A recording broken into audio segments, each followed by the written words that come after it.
Todos acharam? Segundo Crônicas, capítulo 20, versículo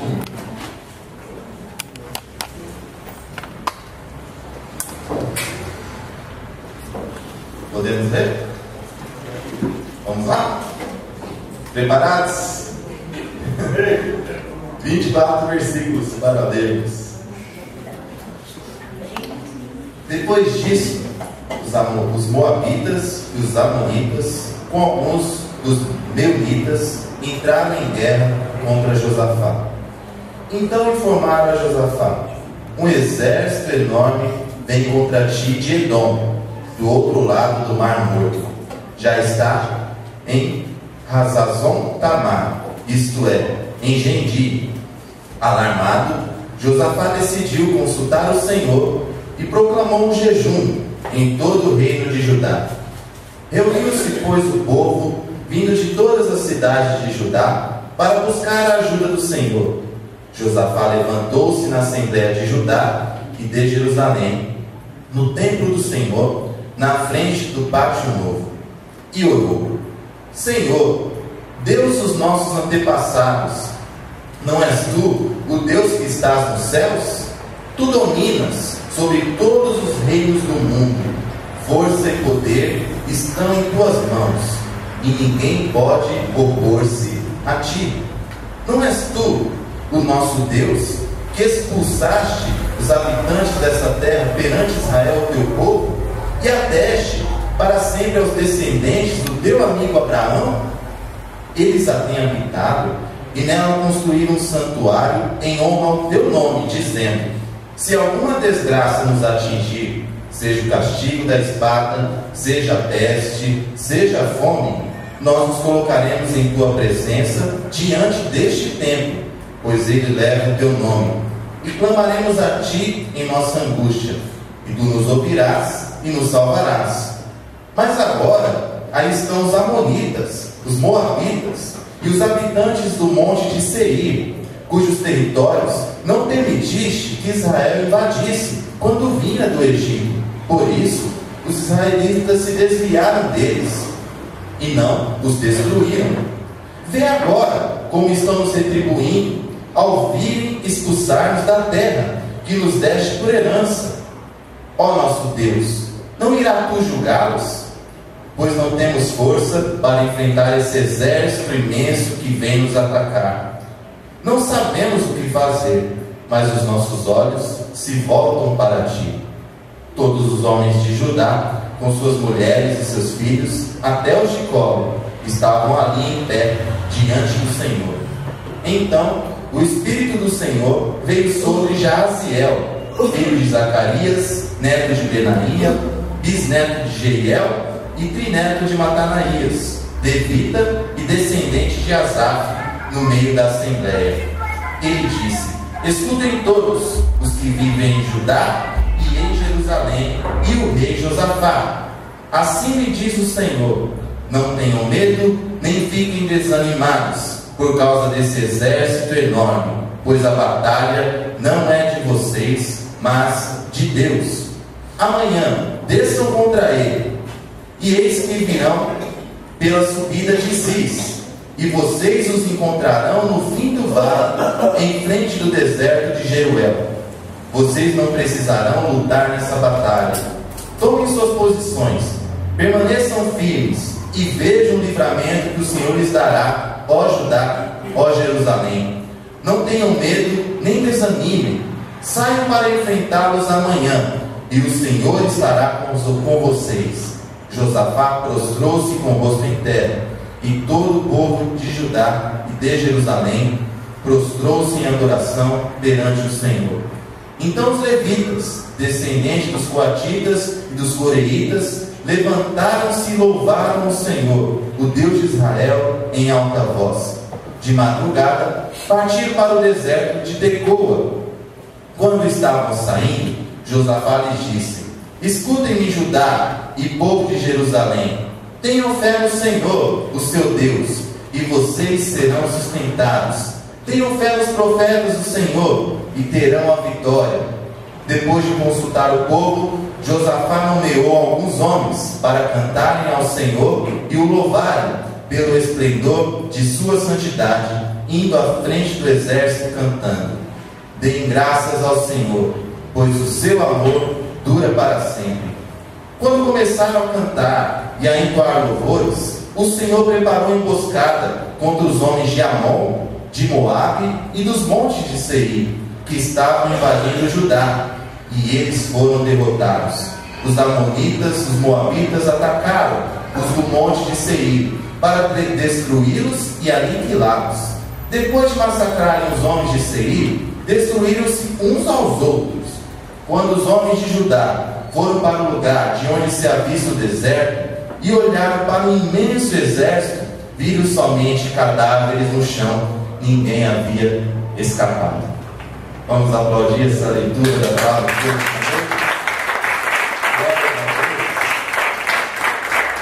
Louvado seja o nome do Senhor. O título nessa noite é: nessa peleja não tereis que pelejar. Nós, ao lermos esse texto e diante de um título desse, que nessa peleja não teremos que pelejar, surge pelo menos duas perguntas.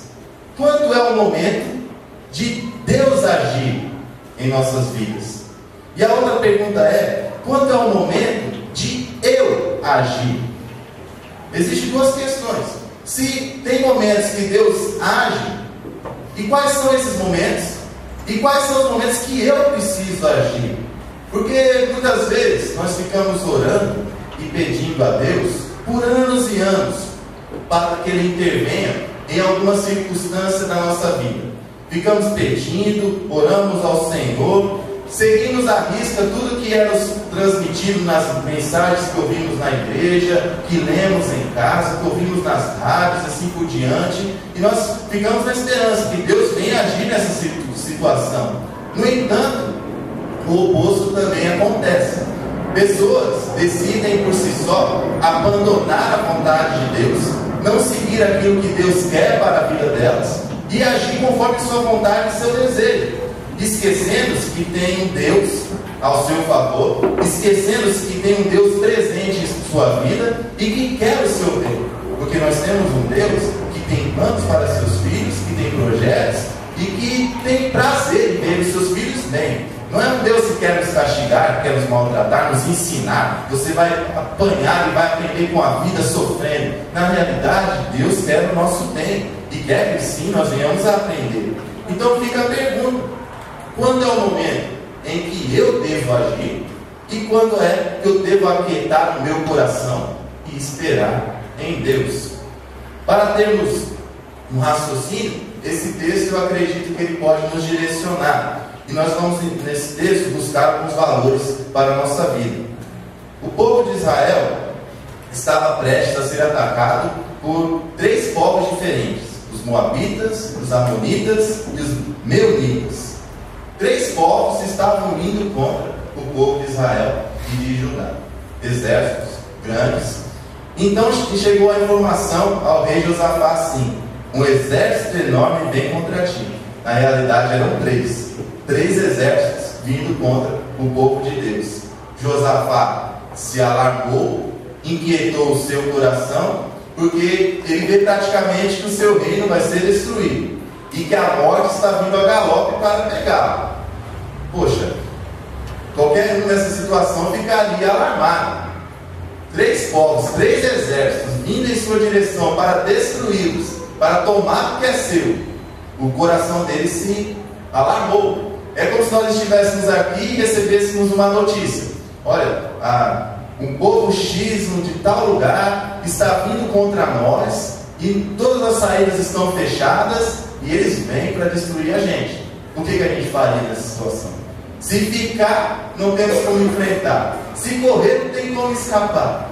O nosso coração fica abalado, fica apreensivo. E foi isso que aconteceu com o rei Josafá. Qual seria a nossa reação numa situação dessa?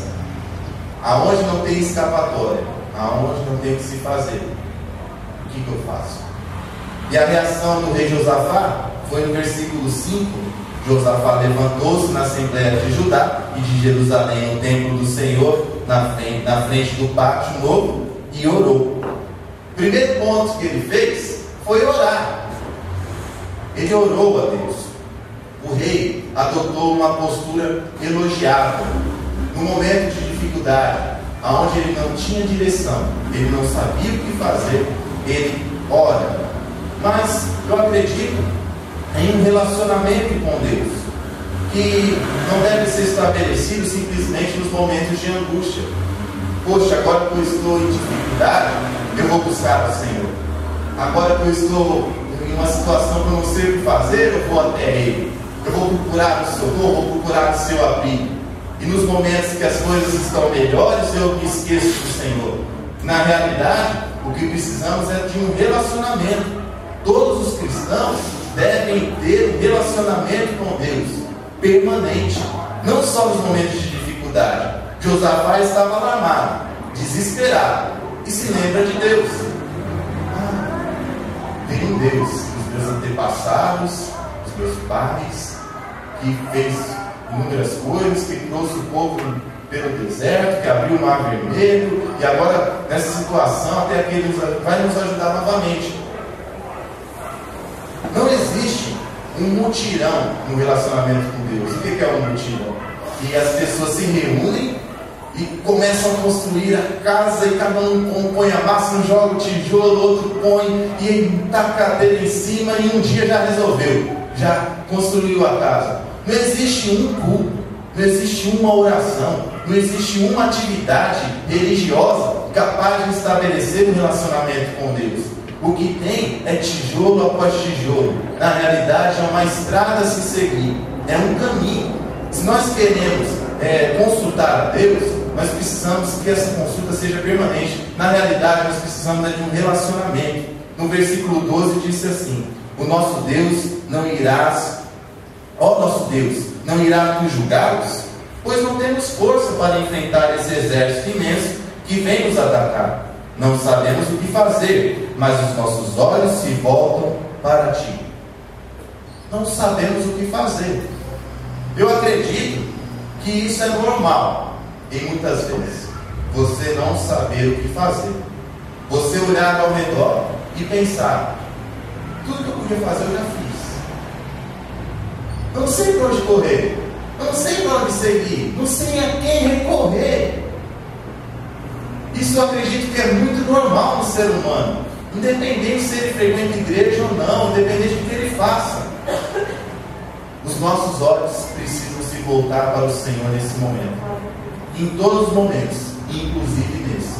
Quando você não sabe o que fazer, quando a situação está difícil, você não vê saída, Deus ele pode ter a solução para você e para mim. Deus ele pode ter a maneira como nós devemos proceder na nossa vida, como nós devemos guiá-la. E no versículo 14 disse assim: então o Espírito do Senhor veio sobre Jaasiel, filho de Zacarias, neto de Benaía, bisneto de Jeiel e trineto de Matanaías, levita e descendente de Asaf, no meio da assembleia. O segundo ponto: companhia. Pessoas são fundamentais. Sem elas não existe cristianismo, e também não existe igreja. Pessoas são fundamentais. O Espírito do Senhor veio sobre Jaasiel. Todos ali estavam congregados, todos ali estavam orando, jejuando, buscando ao Senhor, esperando em Deus uma resposta. Todos eles. O Espírito do Senhor veio sobre Jaasiel. A companhia é fundamental. Às vezes você não sabe o que fazer, você não sabe como proceder. Alguém pode, através do Espírito Santo de Deus, ser tocado e te dar a direção, e te mostrar o caminho, te dizer: é assim, vai por aqui, tomado pelo Espírito do Senhor. Quando não sabemos o que fazer, perdemos todo o senso de direção. É normal. E Deus pode e vai usar alguém para nos trazer luz em meio a essa escuridão. Ele pode e vai. Se você está pedindo, se a tua vida está nesse relacionamento com esse Deus vivo, isso vai acontecer. Tanto o rei como os seus súditos estavam desesperados e cegos, mas uma voz surge ali no meio e grita: uma voz, uma só, em meio a uma multidão, pode mudar o destino de uma igreja, de uma família, de amigos, de companheiros. Uma voz que seja de Deus. Então nós precisamos sim de companhia, nós precisamos estar reunidos. Esse ânimo foi sacudido naquele momento, foi recobrada a esperança. E o importante é que ora nós seremos essa voz, e ora precisaremos dela. Ora você pode ser essa voz, e ora você vai precisar dela. Um dos melhores lugares para se ouvir essa voz é dentro da igreja. Um dos melhores lugares. Achar que igreja não tem sentido, que igreja é uma perda de tempo, na realidade, isso pode trazer consequências para a vida das pessoas, porque eu acredito que a igreja ela tem essa voz, que no meio de uma dificuldade pode surgir e mudar a minha vida. Mas também não é somente aqui. Marido, seja essa voz no seu lar, seja essa voz que no meio da dificuldade está na presença de Deus e pode surgir, se levantar e trazer a solução para a situação. Esposa da mesma forma, pai e mãe, seja essa voz para os seus filhos, esteja na presença de Deus para ser essa voz. E filhos, seja você também essa voz no seu lar, em meio aos seus amigos, em meio aos lugares que você está. Não é simplesmente dentro da igreja, em todos os lugares. E aí vem o versículo 15, que essa peleja não é sua. Vamos ler. Ele diz: escutem todos que vivem em Judá e em Jerusalém, e o rei Josafá. Assim me diz o Senhor: não tenham medo, não fiquem desanimados por causa desse exército enorme, pois a peleja não é de vocês, ou a batalha, mas de Deus. Glória a Deus. Um dia, eu estava na 7ª série, eu me lembrei desse fato quando eu estava me faz tempo.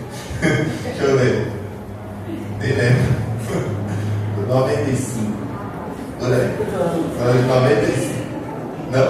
Por quê? 46.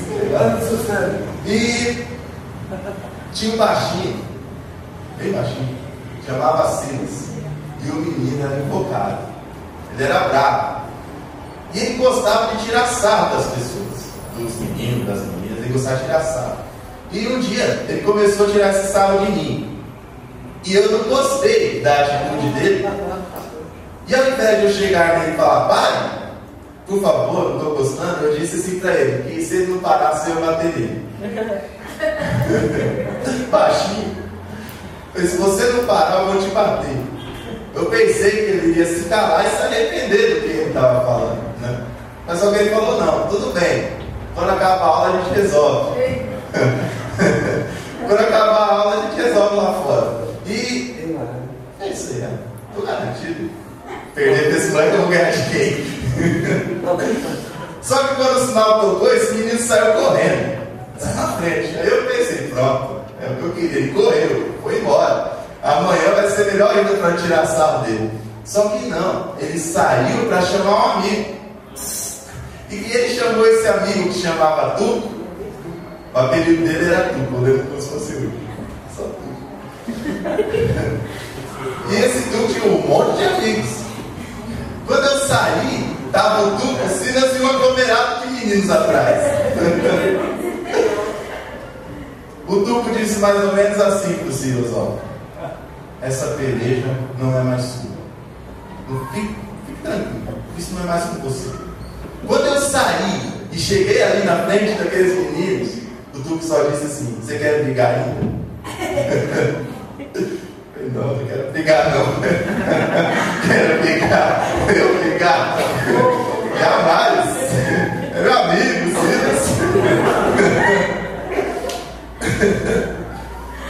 Ai, meu Deus.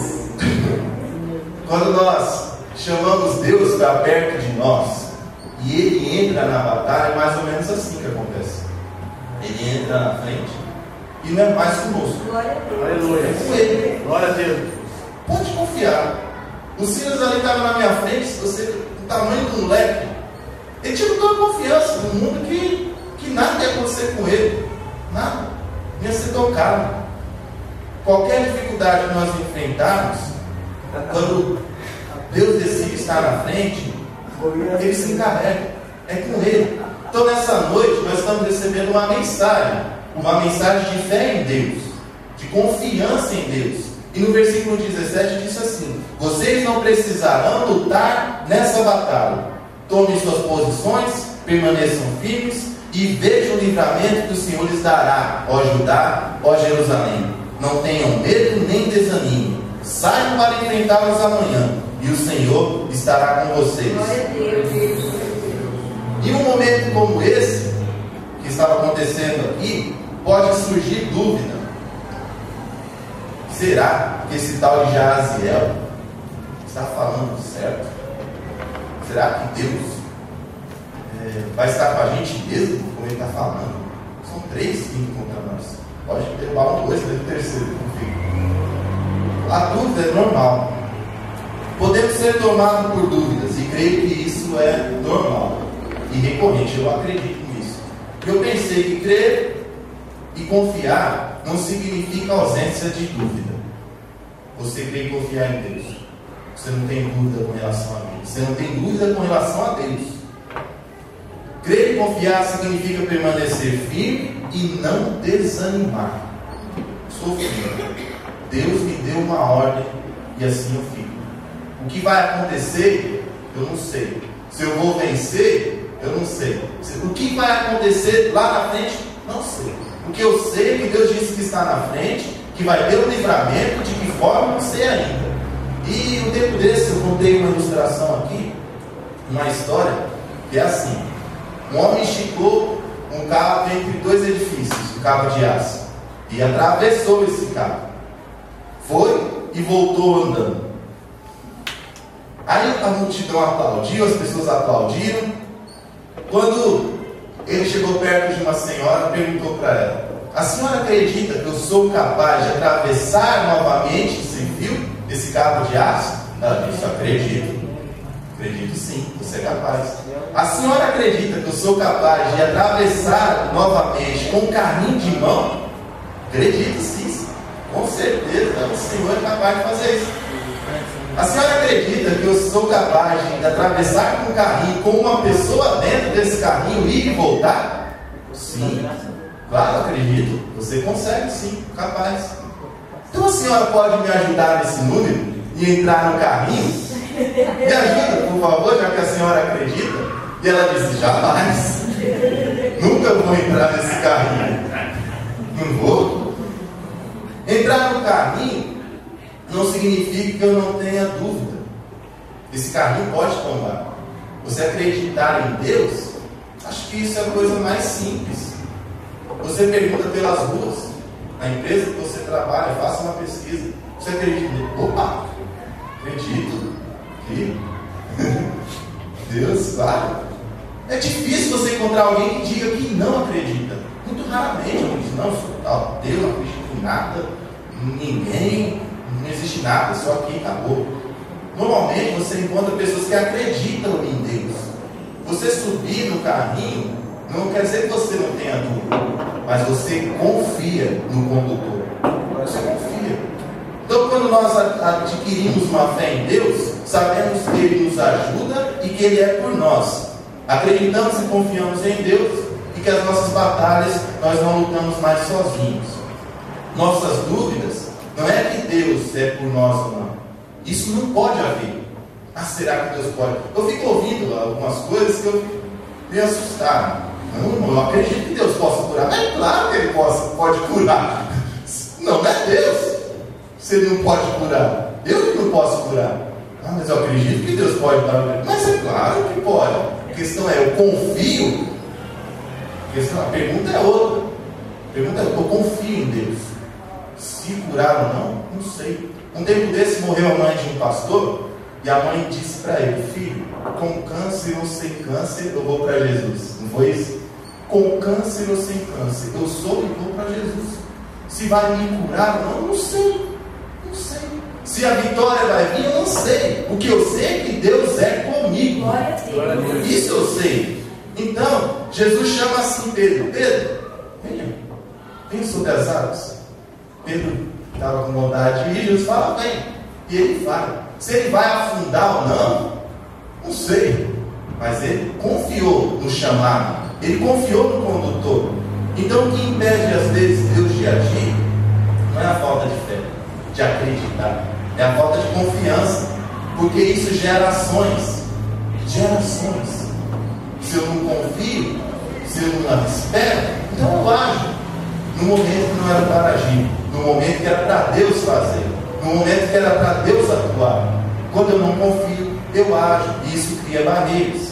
E no versículo 21 disse assim: depois de consultar o povo, Josafá nomeou alguns homens para cantarem ao Senhor e o louvarem pelo esplendor de sua santidade, indo à frente do exército cantando: deem graças ao Senhor, pois o seu amor dura para sempre.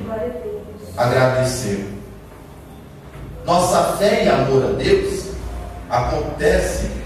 antecede ao resultado. Eles ainda não foram, não viram nada, não sabem o que aconteceu, mas estão cantando e louvando ao Senhor, dizendo: pois o seu amor dura para sempre. Por isso te dou graças. O seu amor, o Senhor cuida da gente, e isso dura para sempre, isso não muda. Então eu te louvo. Se lá nós vamos morrer, não sei, mas o que eu sei é que o seu amor dura. Então nós temos que cantar e agradecer ao Senhor, independente se vamos conseguir as coisas. Creia que nessa noite tudo está totalmente resolvido na sua vida. Então eu canto. Glória a Deus, eu te pulo. Eu te louvo, te agradeço. Nós temos que agradecer porque Deus é conosco e Ele é por nós. Então, talvez aí esteja, no meu entender, a grande diferença do povo de Deus e de quem não é povo de Deus. Não existe diferença entre os seres humanos. Deus ama a todos. O que há de diferente é a maneira que o povo de Deus encara a vida e encara a Deus. O povo de Deus olha e vê Deus em qualquer situação. Isso que espanta as pessoas. Poxa, mas como pode você cantar e louvar ao Senhor dessa maneira, nessa situação? Isso espanta.